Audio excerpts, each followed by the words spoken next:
যুক্তরাষ্ট্রের প্রতিরক্ষা সদর দপ্তর পেন্টাগনে নাটকীয় রদবদল। প্রতিরক্ষা মন্ত্রী পিট হেগসেথ দেশটির সেনাবাহিনীর প্রধান জেনারেল র্যান্ডি জর্জকে তাৎক্ষণিক বরখাস্ত করেছেন। ইরান ও ইসরায়েলের মধ্যকার চলমান যুদ্ধের মধ্যেই এই প্রভাবশালী জেনারেলের আকস্মিক বিদায় বিশ্ব রাজনীতিতে নতুন আলোচনার জন্ম দিয়েছে।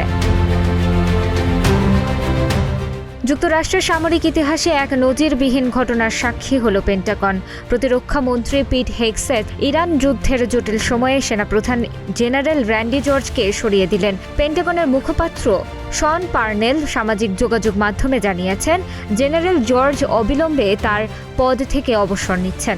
যদিও পেন্টাগন তার দশকের পর দশক ধরে দেওয়া সেবার জন্য কৃতজ্ঞতা প্রকাশ করেছে, তবে যুদ্ধের এই সংকটময় মুহূর্তে কেন তাকে বিদায় নিতে হলো সে বিষয়ে কোনো সুনির্দিষ্ট কারণ জানানো হয়নি।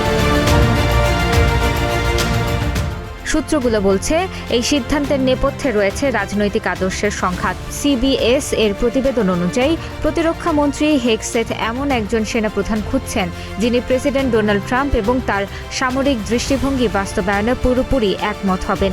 এছাড়া নিউ ইয়র্ক টাইমসের দাবি, সেনা কর্মকর্তাদের পদোন্নতি সংক্রান্ত একটি তালিকা নিয়ে হেগসেথের সাথে জেনারেল জর্জের বড় ধরনের বিরোধ তৈরি হয়েছিল।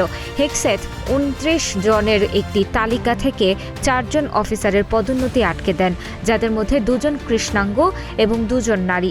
এই বিষয়টি সামরিক মহলে বর্ণ ও লিঙ্গ বৈষম্যের প্রশ্ন তোলে। এই বিষয়ে আলোচনার জন্য জেনারেল জর্জ 2 সপ্তাহ আগে বৈঠকের আবেদন জানালেও হেগসেথ তা প্রত্যাখ্যান করেন।